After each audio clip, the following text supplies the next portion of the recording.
आंधी तूफान से वो डरते हैं जिनके मन में प्राण बसते हैं। वो तो मौत को भी देखकर हंसते हैं जिनके मन में महाकाल बसते हैं।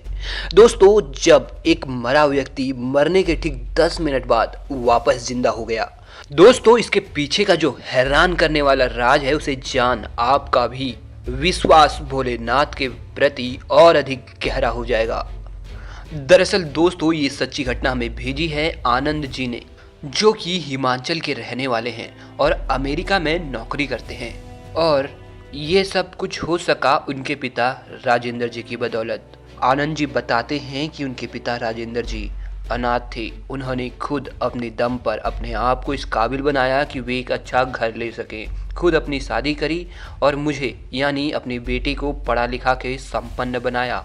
वे नहीं चाहते थे कि मैं वो सब परेशानी देखूं जो उन्होंने अपने बचपन में सही थी, इसलिए उन्होंने मेरी हर इच्छा पूरी करी थी।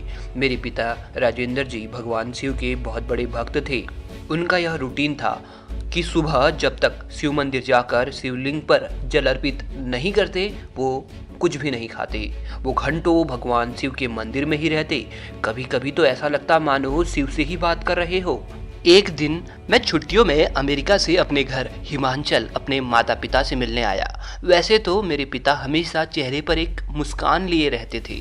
उन्हें देखकर कोई भी अपनी परेशानी भूल जाए बहुत हंसी मजाक भी किया करते थे, परंतु इस बार उनके चेहरे में परेशानी मैं साफ देख सकता था, मानो कुछ उनके मन में चल रहा है।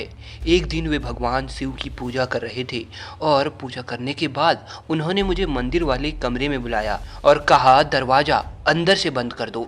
फिर मेरे को प्यार से देखा और बोले, बेटा मेरा एक सपना है कि मैं एक अनाथालय खोलूं, क्योंकि मैं अनाथ होने के दुख को भोग चुका हूं। मैं नहीं चाहता कि मेरी तरह कोई और बच्चा भी अनाथ होकर इस दुख को झेले, इसलिए मैं चाहता हूँ कि मेरा ये सपना है कि मैं एक अनाथालय खोलूँ और उस सपने को तुम पूरा करो।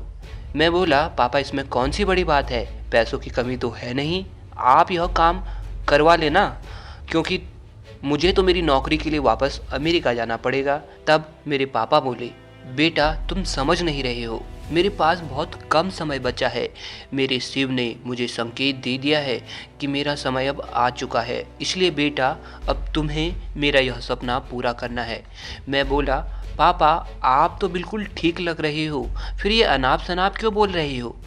मैंने पापा की बात को नज़रअंदाज कर दिया और तैयारी करने लगा वापस अमेरिका जाने की।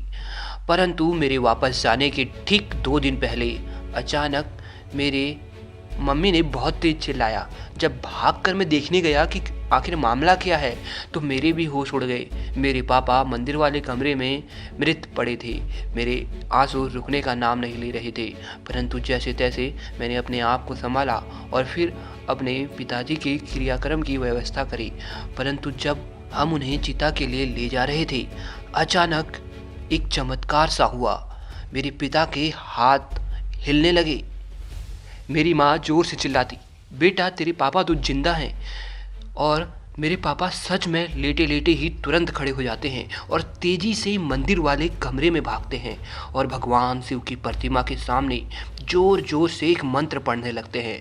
करीब आधे घंटे बाद वो वहाँ से खड़े होकर मेरे पास आते हैं और बोलते हैं, बेटा मेरे शिव जानते थे कि तू वापस अमेरिका चले जाएगा और मेरा सपना अधूरा ही रहेगा, इसलिए उन्होंने मुझे मेरा सपना पूरा करने के लिए कुछ और मोहलत दी है। उन्होंने मुझे कुछ समय के लिए ज़िंदगी दान दे दी है बेटा। इसके बाद मेरे पिता ने एक अनाथ आश्रम खोला जिसमें सारी व्यवस्था करी और फिर लगभग 8 साल बाद उनकी फिर से मृत्यु हो गई। परंतु मरने से पहले वे अनाथ आश्रम के मैनेजमेंट की सारी व्यवस्था कर चुके थे। दोस्तों, भोलेनाथ की अगर छत्र छाया आप पर हो तो आप मौत को भी जीत लेते हैं। ऐसा ही कुछ हुआ आनंद जी के पिता के साथ। आपका इस बारे में क्या कहना है, हमें कमेंट बॉक्स में ज़रूर बताएं। हर हर महादेव दोस्तों।